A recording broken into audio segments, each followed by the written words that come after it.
Hello everyone, 5 minute podcast आप देख रहे हैं। मैं हूं आपके साथ शालिनी कपूर तिवारी। बिना समय गवाए जो चिर परिचित चेहरा मेरे सामने इस वक्त बैठा हुआ है उससे आपका परिचय करवा दूं। मशहूर एस्ट्रोलॉजर डॉक्टर वाई राखिया हमारे साथ हैं। जय माता दी। जय माता दी मैम। श्राद्ध का समय आ रहा है और कैसे इसको निभाया जाए, क्योंकि हम अब दूर होते इससे चले जा रहे हैं, तो वो बताइए।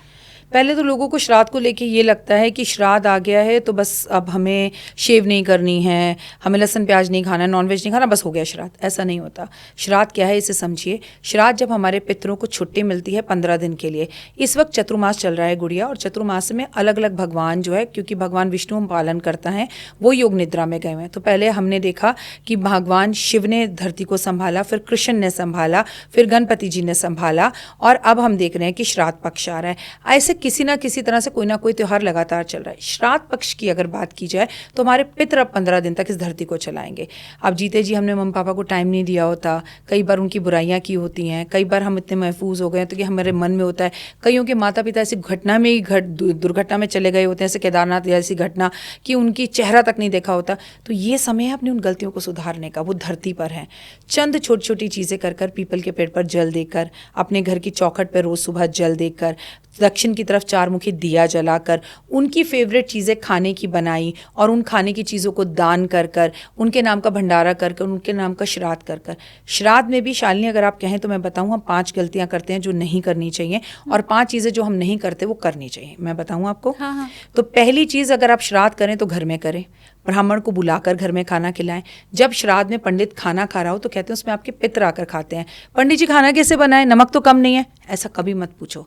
जब ब्राह्मण खाना खा रहा है तो चुपचाप उसके सामने खाना रखते जाओ। ब्राह्मण जो थाली छोड़कर जाए उसे घर की बहू ही धोए, घर की बेटी ही धोए। और श्राद्ध में अपनी घर की बेटी को श्राद्ध में ज़रूर बुलाओ। नहीं जी हमारी तो बहन से हमारे संबंध खराब है, जब तक श्राद्ध में बहन आकर खाना ना खाए और ब्राह्मण खा जाए वो श्राद्ध अधूरा होता है। और जिस दिन घर में श्राद्ध हो उस दिन कपड़े नहीं धोने चाहिए। श्राद्ध वाले दिन आपको कौवे की, चींटी की, कुत्ते की और गाय की रोटी ग्रास ज़रूर निकालना चाहिए। श्राद्ध वाले दिन आपको अपने घर में ताला नहीं लगाना चाहिए, उस दिन घर में रहना चाहिए। श्राद्ध वाले दिन आपको किसी भी तरह से काले नीले कपड़े नहीं पहनने चाहिए।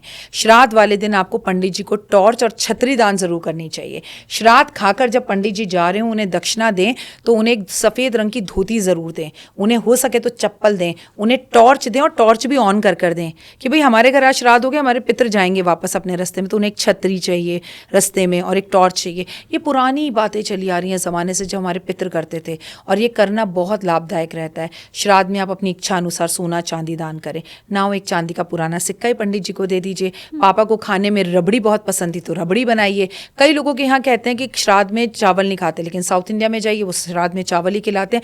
तो कहने की बातों में मतलब आपके पिताजी को खाने में क्या पसंद था वो ज़रूर खिलाएं। श्राद्ध वाले दिन आपके घर में ब्रह्मचर्य का पालन होना चाहिए, एक दिन पहले भी और एक दिन बाद भी। कपड़े क्यों नहीं धोने चाहिए, मैंने आपसे कहा, एक तरफ ब्राह्मण बैठ के भोजन कर रहा है, दूसरी तरफ आप अपने घर की मैल निकाल रहे हो, तो उस दिन मत करो।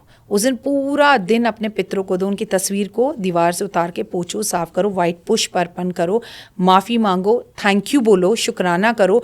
गलती की है तो कुछ परिवार आगे बढ़े, वंश आगे बढ़े, संसार आगे बढ़े।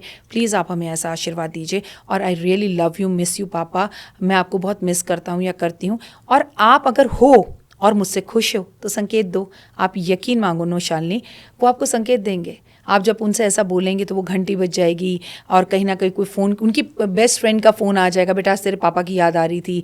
अचानक से आपके घर की कोई चीज़ गिर जाएगी, आप खड़े हो और मैं और तुम बैठे हैं, ये फ़ोन गिर जाए तो अपने आप तो नहीं गिर जाएगा। तो अगर आप हृदय से पापा मम्मी आप मेरे साथ हो और इस वक्त धरती पर हो और क्या मैं सही हूँ, प्लीज़ मेरे सवालों का जवाब दो। वो देते हैं, और हज़ारों लोगों ने कमेंट्स में पहले भी मेरी इस वीडियो में लिखा है कि हाँ देते हैं, पूछो। तो आप उनको हृदय से याद करिए, क्योंकि पितृपक्ष का मतलब क्या, पितृदेव कहते हैं, वो देवताओं से कम थोड़ी हैं।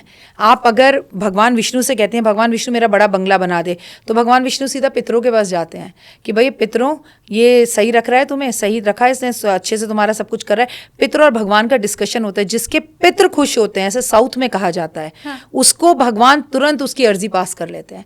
जैसे मोदी जी से मिलना हो तो योगी जी से मिल लो, हाँ। मोदी जी से मिलना हो अमित शाह से मिल लो, हाँ। कि हाँ भाई अच्छा इंसान है मिल लो, तो अर्जी लगाना कहते हैं। लेकिन पितर रो रहे हो और भगवान देखते हैं कि यार इसके मम्मी पापा पापा तो नर्क में बैठे हैं, कई यातनाएं, जो कि गरुड़ पुराण में लिखा है, मैं हवाओं में बातें नहीं कर रही हूँ, सबूत के साथ कर रही हूँ कि इसके पितर तो कितनी यातनाएं सह रहे हैं, इसने तो आज तक एक गिलास पानी नहीं दिया, कभी अपने पितरों के नाम का पीपल पे जल नहीं दिया, कभी कोई पेड़ नहीं लगाया, नहीं इसकी इच्छा पूरी नहीं हो सकती। क्यों आपको लोग कहते हैं बच्चा नहीं हो रहा, शादी नहीं हो रही, अच्छा घर नहीं बन रहा, बेटा तुम्हें पितृ दोष है, तुम्हारे पितृ नाराज हैं। ये मैंने आपको संक्षिप्त में पूरी कहानी बता दी आज। एक बहुत छोटा सा सवाल, जिसके आगे बेटा नहीं है, क्या बेटियां भी कर सकती हैं श्राद्ध? बिल्कुल, बेटी ऐसा कोई काम नहीं है जो नहीं कर सकती, 100% कर सकती है, भाव होने चाहिए बस। बहुत शुक्रिया डॉक्टर वाई राखी। मुझे लगता है व्यूवर्स ज़रूर इसका पालन भी करेंगे, तभी हमारे इस 5 मिनट के पॉडकास्ट का कोई मायने है। धन्यवाद आपका। जय माता दी।